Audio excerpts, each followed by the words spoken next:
This episode of the Accounting Insiders podcast is brought to you by Out of the Box Technology. Out of the Box Technology is your partner in accounting data services. With over 7,500 industry migrations performed and an expansive network of third-party integrations, a partnership with Out of the Box will augment your advisory practice and turbocharge client accounting operations. Visit outoftheboxtechnology.com/insightful-accountant to get started. Hello, and welcome to another episode of the Accounting Insiders podcast. My name is Gary DeHart. I'm the publisher of Insightful Accountant and Tax Practice News, as well as the host of the Accounting Insiders podcast. And my guest today is John Hewitt, who is no stranger to the tax and accounting world. I think, what'd you just tell me? How long have you been in this space? 54 years. 54. I almost invented it. Well, on the electronic side, right? For sure. So, well, let me just give a little bit of your background. So 1982, and correct me if I get any of this wrong, but I did pull it out of the bio, but 1982 founded Jackson Hewitt, which grew to roughly 6,000 plus locations across the country, sold that in 1997. And then in 1998, started Liberty Tax. And I want to come back on that, how you did that within a year. That seems, I can't fathom that. And then 2005 International Franchise Association Entrepreneur of the Year, Accounting Today Top 100 Most Influential People's List for, I think it was about a dozen years or so. Best-selling author of a book titled iCompete. Love to hear a little bit more about that. And then 1992 listed in Inc.'s fastest growing companies. I think it was number 2. Is that right? In Inc.'s fastest growing. We were in the Entrepreneur 500 with both of my companies, Liberty and Jackson Hewitt. With Jackson Hewitt, we were number 2 out of 4,000 franchises, and with Liberty, we got to number 3. Oh, that's fantastic. Fantastic. So you have a little bit of interest in tax and accounting. Now, are you a tax background or an accounting background? Well, I took an H&R Block course when I was in college at the University of Buffalo. I loved it, and I started working for H&R Block part-time. And so I have extensive tax experience in my early career. And as you mentioned, for a dozen years in a row by Accounting Today, I was named as one of the top 100 most influential people in accounting. I love to tease accountants because I've never taken an accounting course. So I'm good at accounting. I've been CEO of 2 public companies, right, but I've never taken a course in accounting. Maybe I should have gone that route, because I wasn't, accounting was not my strongest courses either. So maybe I should have just ignored those, and then I wouldn't have had to take them maybe more than one time. But there you go. Yeah. So, so you took that experience or the time with H&R Block and decided, hey, I think there's a bigger opportunity, or that I can work on myself. Is that kind of what moved you into Jackson Hewitt, into kicking that off? Yeah.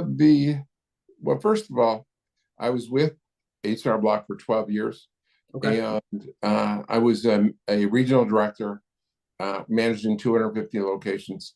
I give my dad all the credit for leaving Block, because when I was in the University of Buffalo and I was working for Block, my goal was to be an H&R Block regional director. And by 30, I made it. And so I was at the height of, I was all cocky and I met my dream. And then my dad, he was the CFO of a public company. As I said, he bought one of those first Apple computers by mail, way before there was such a thing as an Apple store. There weren't even 25,000 Apples in the country. And he liked the Apple better than the mainframe that was running his public company. And so my dad gets all the credit. He convinced me to leave H&R Block, and he left his public company. And in 1981, we built the first tax software for an Apple computer. Okay. And I tried to sell it to Block, and they kind of laughed it off. They've been a Fortune 500 company for a long, long time. And in their annual report a couple of years later, they said, people ask us why we don't computerize. We say, why should we? It doesn't save us any money. Our customers don't care. We're never going to computerize. So they were so visionary that they were never going to computerize. I and my dad bought a little company called Mel Jackson with 6 stores here in Virginia Beach. And we introduced the computer, and as a result, we built a $500 million company. Became $1 billion company, and grew a lot faster than H&R Block did, because we just seized computerization as the future. That's fantastic. So how did you sell in 97 and then start a new one in 98? Was there not a non-compete or anything like that in place, or how'd that work out? I was a little bit clever, if you will. Okay. Jackson Hewitt's in all 50 states, and so I couldn't go anywhere where there was a Jackson Hewitt office.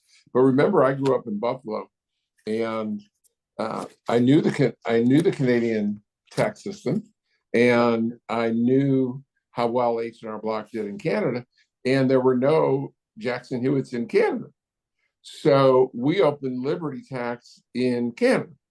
Okay. And just as I had in the US, we built one of the top 100 retail franchise chains in Canada within 3 years. Wow.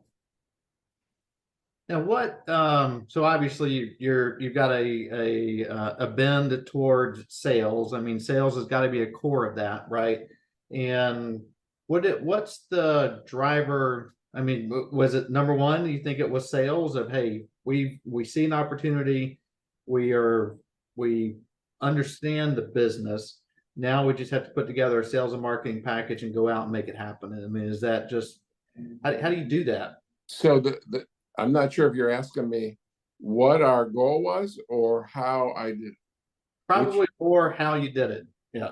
Yeah. The thing that to build $1 billion company that has 6,000 locations, let alone two public companies from scratch that are the two of the largest 100 chains in the country. First of all, you got to be blessed, but secondly, you have to have something going for you. My biggest blessing is that in thinking back over the years, and I talk about this a little bit in my book, but I will always want to do what's best for every person. And whether it's a customer, whether it's an employee, whether it's a stockholder, whether it's a franchisee, my goal is always to do what's best for that person. And I've only lost in my whole career, 4 or 5 really great employees that I wish I had kept. But each and every time, if they said, I want to go over to I don't want to do this anymore. I want to go be a pilot, or I want to go to get my MBA, or I want to go work for. None of them went to work for competitors, but in each and every case, I always want what's best for it. And if you start doing what's best for people, you can't go wrong, right? You can't outgive. The more you give, the more you receive. So it's the number one key to my success, in my belief, is I always want to do what's best for every person. And that, so then as you moved into Canada, thinking about, all right, what's best for every person, was the approach that you took more of a, was it a really shotgun approach of let's just get the word out to as many people as we can? Or was it a real strategic, we're going to go to Toronto or whatever the market was and establish 5 franchises here and then build out from there? What does that look like? I learned that lesson back in the United States. When we started franchising Jackson Hewitt in 1985, we only had offices in Virginia Beach market. And so I said, we're going to do this strategically. We're going to go just south of us is Raleigh-Durham. Just north of us is Richmond. And then we're going to go to Winston-Salem. And then we're going to go to DC. Then we're going to go to Charlotte. And then we're going to go to Baltimore. And so I was going to do it very strategically, right, like that, and thoughtfully. And then what happened is we were approached from people all over the country who were interested in becoming a Jackson Hewitt franchise. So we tested it. And what I learned, Gary, is that you can put a person in the first guy in the state of Louisiana, Monroe, Louisiana, in the middle of nowhere, close to the Arkansas border. He was the first guy we ever opened, and he was the #1 news store out of 150 in the country. Oh, wow. The next year, in Rapid City, South Dakota, first office we ever opened in South Dakota. No one had ever heard of us in South Dakota. Next year, she was the #2 in the country. And so what I learned is that you can put a great franchisee anywhere, and they will succeed. You can put a mediocre or poor franchise in the best territory in the country with brand name of 80 or 90%, and they will fail. So I learned that it wasn't geography specific, it was people specific. So what I've done is find the right people. And you mentioned me as a salesman. I'm really not a salesman. And at the end of the day, what I teach, and I brought in over 5,000 franchisees, what I teach is find the right person. Because you don't try to sell someone that this isn't right for, right? Yeah. You have to find someone that's the right time in their life. They're meant to be self-employed. This is the right industry. And then we will present the opportunity to them. And that's the only kind of people you want, because someone that you have to sell is, and there are people that can sell sand to the Arabs and ice to the Eskimos. There are people like great salespeople like that, but that's not me. I can only do what's right for you. So I have to find the right person and present them the opportunity. What typically is, and we'll stick in tax and accounting just for now, and then we'll talk about a little bit more about your current business, because it's like multiple, it's a lot of different tracks, right, within that current 10 different brands. Yep.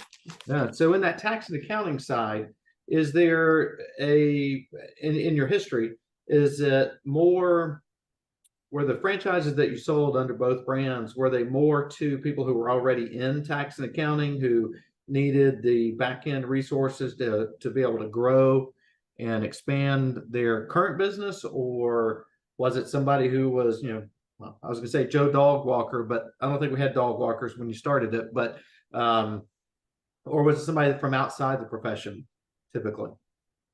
Yeah, about 50% of the 5,000 people I brought into tax knew something about tax. They were accountants, or they had worked for H&R Block or Jackson Hewitt or Liberty. So 50% had some tax experience. 50% came from all walks of life. They just fell in love with the great characteristics about the income tax industry. It's death in taxes. It's certain. It's recession proof. Right. It's seasonal. And a lot of people like the fact they only have to work hard for 4 months and they get a lot of vacation time. So there's a lot of great things about taxes that appeal to people that had never been in the industry before.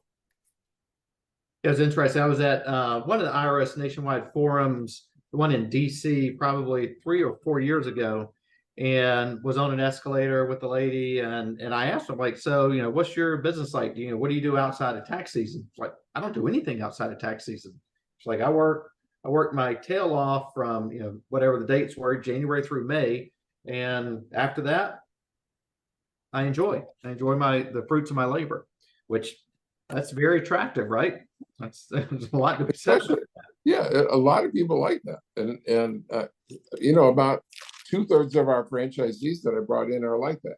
1/3 do other things. They'll do insurance or accounting or financial planning or some other occupation to make it to have a full year round job. But if you can make if you pick a number and that's going to make you happy, whether it's $50,000 a year or $1 million a year, whatever, if you're making that money and only working hard for 4 months, that's a great quality of life. Right. Absolutely. So let's one more question on tax and accounting, and then we're going to bounce over to what you're doing now. And then I do want to hear a little bit about the book too.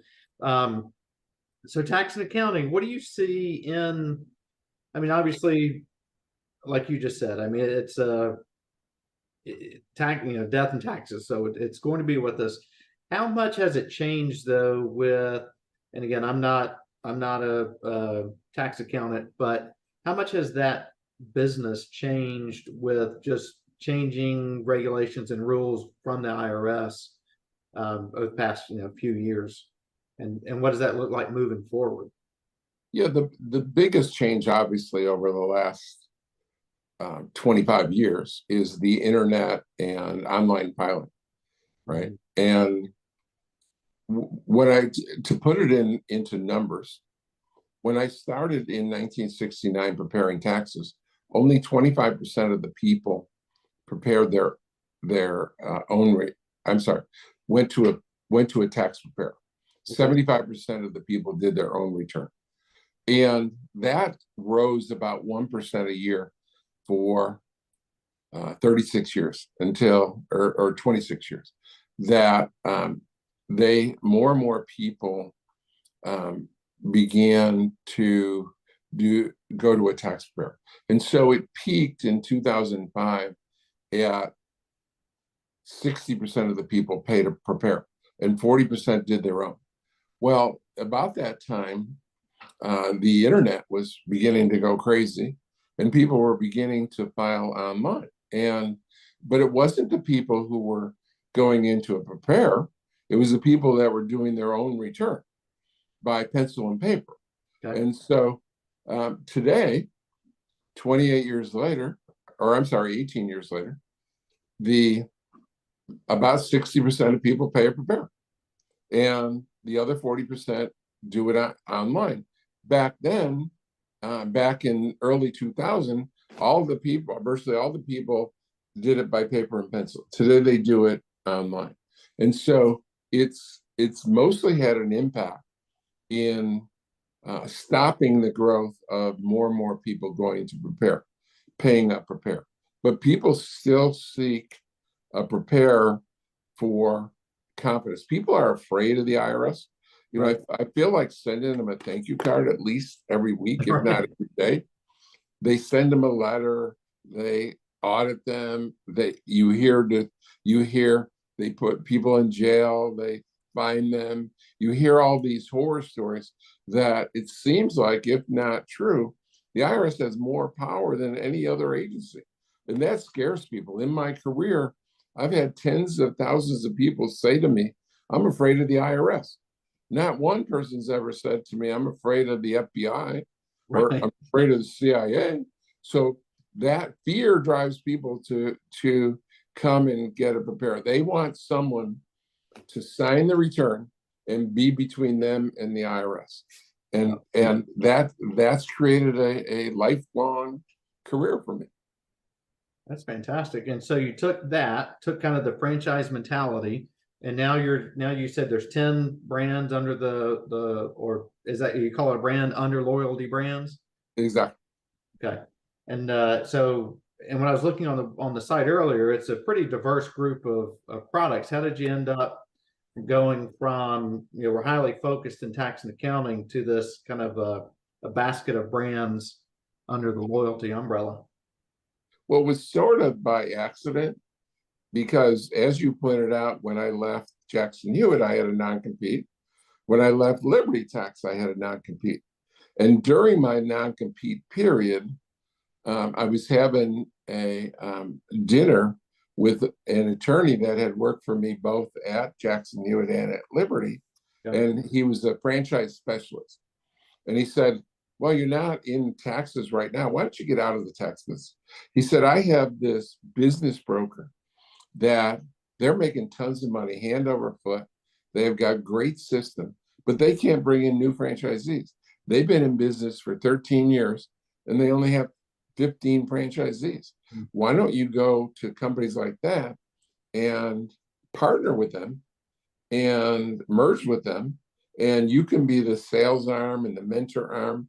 And so I began with them acquiring part ownership in a number of organizations where we brought in mentoring and our franchise sales ability. And I'm so blessed that I've developed every major city in this country of more than 30,000 people in both Jackson Hewitt and Liberty. And so I have a huge, great reputation in every area of the country you name. If you want to open something in Jackson, a franchise, whether it's a business broker or the Little Medical School or roofing company, and you want to go to Jacksonville, Florida, I have people there that have worked for me. That my 5,000 franchisees had over 100,000 employees. I have people that know of me, so it's. I thought it'd be a lot easier to build these businesses up with my name, reputation, and my credibility all over the country. Yeah, because then it comes to people trusting you and what you've done and your experience, right? And obviously people, well, I don't want to say obviously, so really more of a question. So do you find that, all right, so you've got these 10 brands that you're out selling now, how many of those end up, people who are buying into those brands are people who have purchased from you previously, like in Jackson Hewitt it's a good percentage. It's almost half. And when I say people that have, it's half if you count parents that are investing for their children. For example, we have in our Zoom and Grooming franchise, our mobile grooming, 2 of my franchisees from Liberty, 2 of my master franchisees, they each have their previous marriage. They have a 19-year-old from their previous marriage. And one's a boy and one's a girl. And they bought a master franchise for north of Detroit, and they bought one mobile van for their children. So they're not the franchisee. The 19-year-old children are franchisees. So if you include brothers and sisters and children and occasionally a parent, then or a friend, then it's 50% of the new franchisees coming in are related to knowing me from past life. That's great. And then is that, do you run back to them or you run back across them? Are you going into these, the major metropolitan areas or the target areas and setting up a 2-day conference on, hey, here's everything that Loyalty Brands has under the umbrella, come take a look? Or is it a lot of outbound, hey, remember me? It's a lot of email and written information sent out. But when I go to a city, and I travel all the time, I'm in 2 or 3 cities a week, I have lunches, breakfasts, and dinners. I mean, even yesterday, Sunday, I had a breakfast in Virginia Beach, and then I had two later breakfasts in Williamsburg, which is about an hour drive. So wherever I go, I either meet with prospective or previous franchisees or current franchisees, or all of the mixture of all of them. And it's great fun to see. I feel really good about wherever I go, there's quality people that I get to meet with, whether it's people that were with me before, are with me now, or prospective. So it's just humbling. Right. Is that what would you say are the top, maybe I don't even know if there's 5, but like what would you say the top 5 characteristics are of a successful franchisee? It's really easy because it's only one. Okay, even better. So there's one. It's only one. Really from that movie. I can't remember the movie. Not the one with Pay It Forward? No, where he was like, it's just one secret of life kind of thing. It's not Ray Kroc and the McDonald's story. No, they were doing like a dude ranch, roping cattle, Billy Crystal. I can't remember anyway, it doesn't matter. So the one, what's the one key characteristic? My job as a franchisor is to give the franchisee the best system in the industry. I've been doing that for 54 years. When I was at Block, we had the best system, fastest growing. When I was at Jackson Hewitt, best system, fastest growing. When I was at Liberty, best system, fastest growing. And now, Loyalty Brands, best system, fastest growing. If I do my job, your job is to follow that recipe, not to invent. Now, you would think, Gary, that would be simple, that I've been doing this for 54 years. I founded a $1 billion company. I founded 2 companies that have 10,000 offices, 2 public companies. And I'm old, right? I'm 74 years old. I'm very experienced. And the average age of people coming in is half my age, less than 37. You would think there would be automatic. But out of the 5,000 franchisees I brought in, guess how many have listened 100%? Yeah, 0.0. Zippity doodah, nobody, nada. It's amazing. It's not amazing because it's human nature. Exactly. I mean, initially I was a little amazed, but I learned it's just human nature. Human beings aren't good at listening, and Right. so I don't care how smart you are. I don't care how experienced you are. I don't care if you ever even have a high school diploma. What I care about is when I outline on January 22nd, this is what you need to do. This is what time to open your office. This is how to advertise. This is how much you charge for return. This is how you hire the preparer and train the preparer.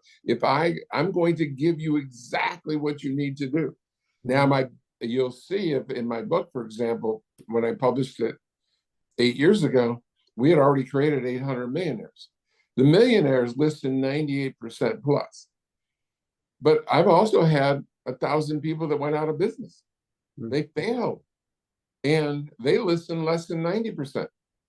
So there's only one thing that matters. It doesn't matter what city you're in, because we won't let you go to the wrong city, right? We won't let you to go to the wrong location. Right. And we won't let you not know how to do it.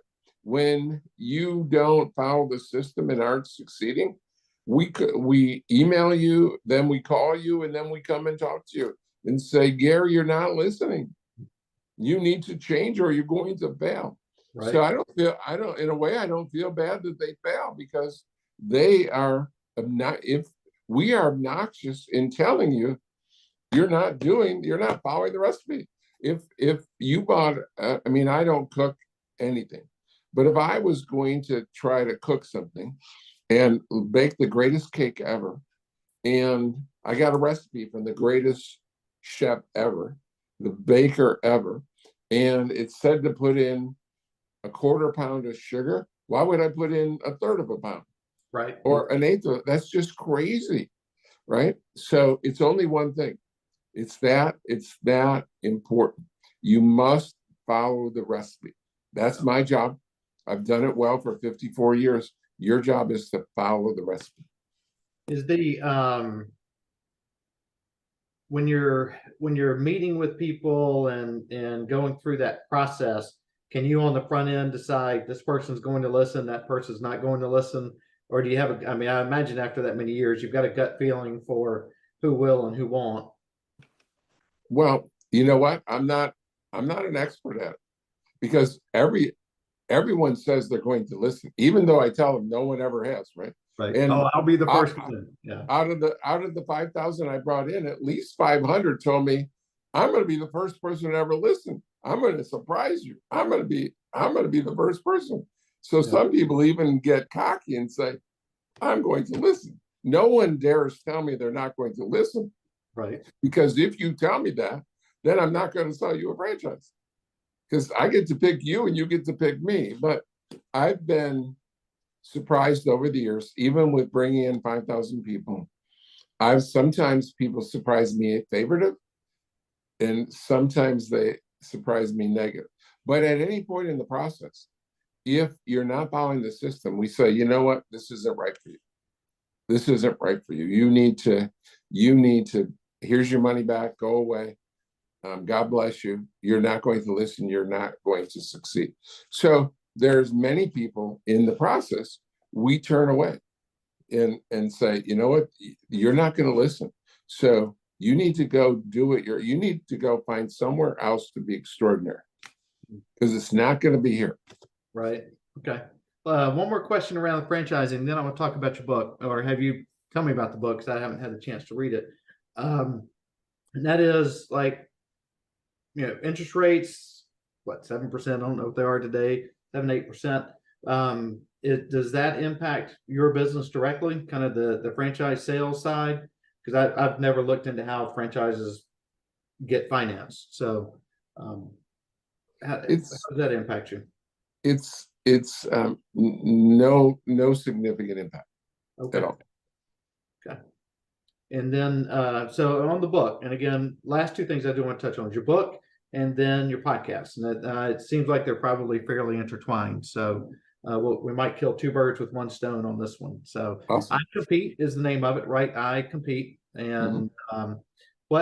And what was the thought in writing it, and then and what are you tackling with that? Yeah, the thing that drives me is changing people's lives, and that's driven me for my whole life. And I am a compulsive at trying to change people's lives, and sometimes sometimes I can be obnoxious about it. If I met you and you were in business and didn't even ask my opinion, and I might tell you, well, maybe you should do it this way. Right. So I can be obnoxious about it. But the book is what I do in the book is I talk about my mistakes and how I learn from my mistakes. Right. What I've learned is the more successful you are, that just means you made more mistakes than anyone, right? I've made in my industry in tax, I'm the great granddaddy of tax. I've made every mistake that can be made or seen every mistake that's made. So in the book, one of the only, I think, unique thing about the book is that I talk a lot about what I learned from my mistakes. Okay. I acknowledge mistakes. And so people that read the book say, I like it when you tell that story about what happened and how it affected you and how you changed. But there's a lot, it's just a story of my career from, for example, I talk about when I was, the first entrepreneurial venture was I was 4 years old. Okay. And I lived in Rochester, New York, and received a sled for Christmas. And because back then there was snow on the ground all winter long. And I took it to the next door neighbor and sold it for 10 cents on Christmas morning. Now, that was my first entrepreneurial venture. Now, the good news is it only cost $4 to my parents. And the better news is they give it back to me. But so it was just a mistake that I learned from, right? Exactly, right. Yeah. That we have this little girl 2 doors over. I think she's in second grade. It is amazing. It's like she came knocking. We see her probably twice every couple of weeks. She'll come over with some venture. She's like, "Hey, I can write a poem for you, or I can walk your dog," or I mean, it's just she constantly. And she yesterday or day before knocked on the door, and she's like, "Hey, I'm here to sing Christmas carols." And she's like, "It doesn't cost anything. This is free. I just want to sing for you." And we're like, "All right, that's fantastic." But and my wife's like, I mean, you are certainly an entrepreneur. She's like, "I don't know what that means," and explained it to her. She's like, "Yeah, I like doing things like that." So And she's only 7 or 8 years old. yes, yeah, Yeah. Watch for her 20 years from now. absolutely. I mean, it's Right. amazing. She's just very driven, and Right. she'll do anything. It's so funny. She's like, "Yeah, I can do that. Sure." And Awesome. love seeing that. Absolutely. And so your podcast, how long have you had the podcast? I have stopped doing my own podcast. Okay. And so I'm on podcasts like yours about, Okay. I make myself available. So, and I have extensive experience. As I said, I'm a granddaddy, and I'm a real life granddaddy. I have my third one in June, and my fourth one's in great grandfather. And I feel old until I became a great grandfather. When I turned 70, that didn't feel old. But when I heard the phrase great grandfather, Right. almost no one got to meet their great grandparents, right? So that makes me feel old. But now I have three and one on the way in February. So I really have just made myself available as a guest. I don't have time to do my own anymore and prepare and so forth. But my goal, my number one goal when I wake up is to improve the world and make it a better place and to give back. I believe who much is given, much is required. And so I do podcasts now for others, but I gave up my own show. I got you. Okay. I'm going to wrap up with one more question. We're going back to loyalty brands, and it's loyaltybrands.com, I think was where all that sits. Yep. Of those 10 franchises, maybe what are the top 2 fastest growing, 2 or 3? Or you can shout them all out as far as I care, but I'm interested. You said the right number. It's the old 80-20 rule, right? Yeah. That 20% is typically, we have 2 brands that are growing rapidly and the other 8 are not. And the 2 are tax, of course, because I've been in tax for 54 years. And as I'm the self-proclaimed great granddaddy of tax. Not I didn't win any award, but I proclaim myself as the right. But Zoom and grooming, mobile grooming is going crazy. Oh, is it really? I've only learned the pet industry in the last less than 3 years, but pet industry is phenomenal. And so we're looking at branching out and offering other services with our grooming, because out of our tens of thousands of mobile grooming customers, some of them need dog walking, some of them need pet sitting, some of them need daycare. So we're looking at expanding into the pet industry. So the number 1 brand in growth surprises me, because I was fastest growing in tax forever, is the mobile grooming. That's interesting. Yeah, and pet sitting is a big deal, right? I mean, we we have a dog, and put him in the vet. It's good, minimum $35 a day if you're lucky. We had a lady who would come stay at the house, and when we first started using her, she was $20 a day. We're like, wow, that's a bargain. And then I think she had several other people tell her how much of a good deal it is. Now she's up to $35 a day, but she stays at the house. Dog goes out, and and it's fine. It's easy. Right. And it's a lot easier than dropping them off with a lot of other pets. Right. Especially now there's just this new disease, right? Yes. There's it's a COVID of pets, right? Whatever. Yes. Yeah, and it's bad news. I read about that last week. So that's exciting. That sounds like a major, and I think there's a definite correlation with the dog or the pet side and the aging population. I remember my brother was talking about that somewhat recently, about how the pet industry was, this was probably 2 or 3 years ago, just saying the pet industry was booming, and there's a tight correlation there with the aging population, people having pets and having to deal with them. So that's great. Sounds like a good place to be. Plus, hey, who doesn't love pets? I know there's a small percentage of people who don't, but you gotta love pets. There was just a great survey that a few months ago. They asked parents who had children and pets, what do you like better? And 2/3 of them like the pet better than their child or children. Yeah, that's really funny. I'll make sure I tell my kids that when they come home. They're both in college, so we'll see them in about 3 or 4 days. I think one of them gets out Wednesday, one of them gets out Thursday. So awesome. Yeah. So, well, thank you, John. I certainly appreciate your time. Love to kind of catch back up with you over time and just have a similar conversation, or even maybe we could dive a little bit deeper into actual franchising. So because we reach, so our site, just our newsletter, I won't talk about the website stats, because newsletters are people we know. We have about 10,000 subscribers to Insightful Accountant, goes out daily. We have another 7,500 subscribers to Tax Practice News, goes out twice a week. Between those 2 lists, it's about 15,000 unique people. And, large majority, I can't say 100%, large majority are in tax and accounting. For Insightful Accountant, heavily focused in the QuickBooks Pro Advisor space. We started Tax Practice News really as a product for kind of what I would call the IRS forum attendee, because that group really seemed to be a group of people that didn't have a central resource of information at their disposal. So we really started that for them, but love to talk to you a little bit more about what that franchise world looks like for people who we have influence over, and I don't want to say influence over, people who we reach on a regular basis. So Love to give people insight on that. Most people are against franchising and they don't understand the benefits. So that could be extensive experience for them to learn about that.